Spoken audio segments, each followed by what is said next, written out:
सभी साथियों को जय वाल्मीकि, जय भीम, नमो बुद्धाय, जय मूल निवासी। दोस्तों और साथियों, मैं चरणदास ठाक अपने अम्बेडकर डायलॉग्स यूट्यूब चैनल पर आप सभी का एक बार फिर हार्दिक स्वागत और अभिनंदन करता हूं। साथियों, मैं आज आपको अपने अम्बेडकर डायलॉग्स यूट्यूब चैनल के माध्यम से आरएसएस यानी राष्ट्रीय स्वयंसेवक संघ का एक ऐसी विचित्र घटना से पर्दा उठाने जा रहा हूं कि जिसको देखकर और सुनकर आप लोगों को इतनी हैरानी होगी और आप लोगों को जो रोज भ्रमित और रोज भरमाया जाता है कि सर्वप्रथम सबसे पहले देश में सनातन धर्म था और सनातन के अलावा कुछ भी नहीं था और पृथ्वी पर छोटे से लेके बड़ा जीव तक सबसे पहले और आखिरी में सनातनी हैं। मगर साथियों, सनातन धर्म और सनातन का इतना बड़ा ढोल पीटने वाले इन मनुवादियों के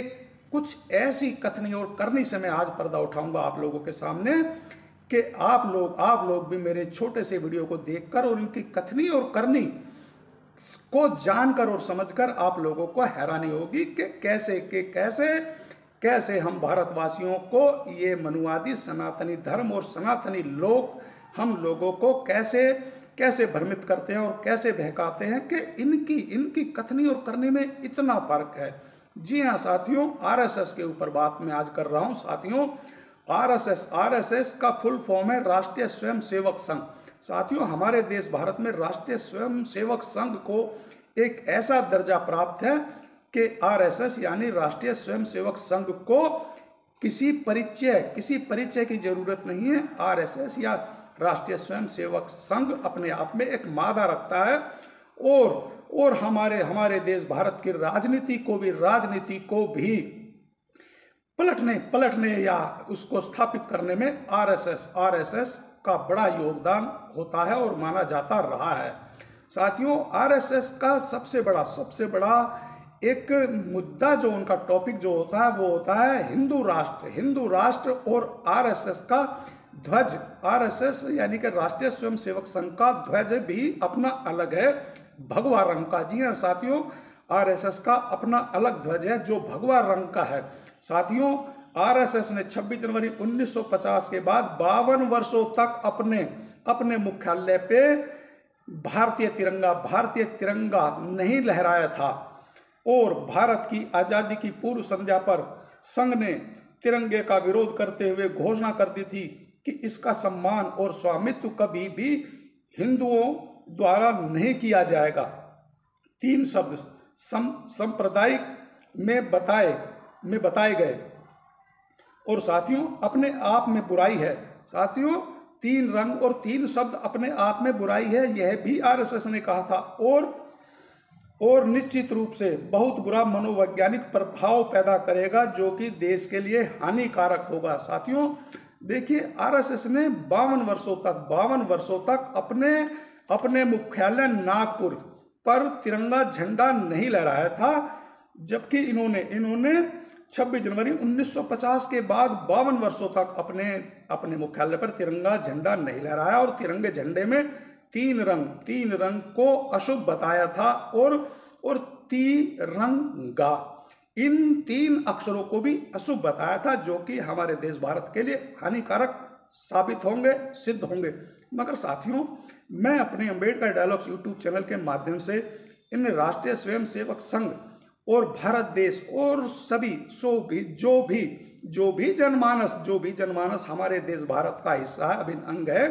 उनसे मैं यह प्रश्न करता हूं कि जब भारतीय तिरंगे में 3 रंगों के कारण वह अशुभ हो सकता है और तिरंगा ये 3 अक्षरों से भी अशुभ होगा और जो देश के लिए हानिकारक साबित हो सकता है, तो फिर आरएसएस या राष्ट्रीय स्वयंसेवक संघ यह भी तो 3 अक्षर है, क्या यह अशुभ नहीं हो सकते? और साथियों,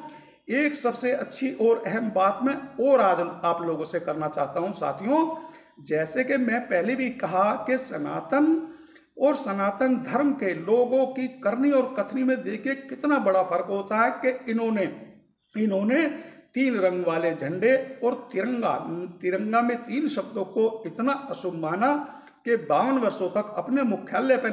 नहीं लहराया। मगर साथियों, अब जो मैं आप लोगों से बात करने जा रहा हूं उसको ध्यान से सुनिएगा कि आरएसएस राष्ट्रीय स्वयंसेवक संघ का जो भी ध्वज है या जो भी इनका झंडा है वह है गेरुए रंग का, यानी कि भगवा कलर का, जो ये अपने मुख्यालयों पर लहराते हैं। साथियों अब जरा ध्यान से सुनिएगा कि देखिए कितनी विचित्र बात है कि आरएसएस यानी कि राष्ट्रीय स्वयंसेवक संघ अपने सभी मुख्यालयों पे तिरंगा झंडा रोहण करते हैं, मगर साथियों एक बड़ी छोटी सी और कॉमन सी बात है, मेरी भी समझ और दिमाग में अभी आई है, इसलिए मैं आप लोगों से वीडियो साझा करने के लिए अपने आप को रोक नहीं पाया कि साथियों आरएसएस अपने मुख्यालय पे तो भगवा कलर का झंडा लहराती है, मगर आरएसएस का छोटे से लेकर बड़ा कार्यकर्ता या जो भी इनके सदस्य होते हैं वह आखिर काली टोपी सर पर क्यों ओढ़ते हैं। जी हाँ साथियों, मैं एक बार फिर इस लाइन को दोहराता हूं कि जब आरएसएस यानी कि राष्ट्रीय स्वयंसेवक संघ का झंडा, इनका जो ध्वज है वह भगवा कलर का है, तो फिर आरएसएस या राष्ट्रीय स्वयंसेवक संघ सर पर काली टोपी ओढ़ते हैं। क्या काली टोपी या काला रंग अशुभ नहीं होता है? तो साथियों देखा आपने कि कितनी इनकी कथनी और कथनी में फर्क है कि झंडा तो भगवा कलर का लहराएंगे अपने कार्यालय पे, मगर जो सर पे टोपी ओढ़ते हैं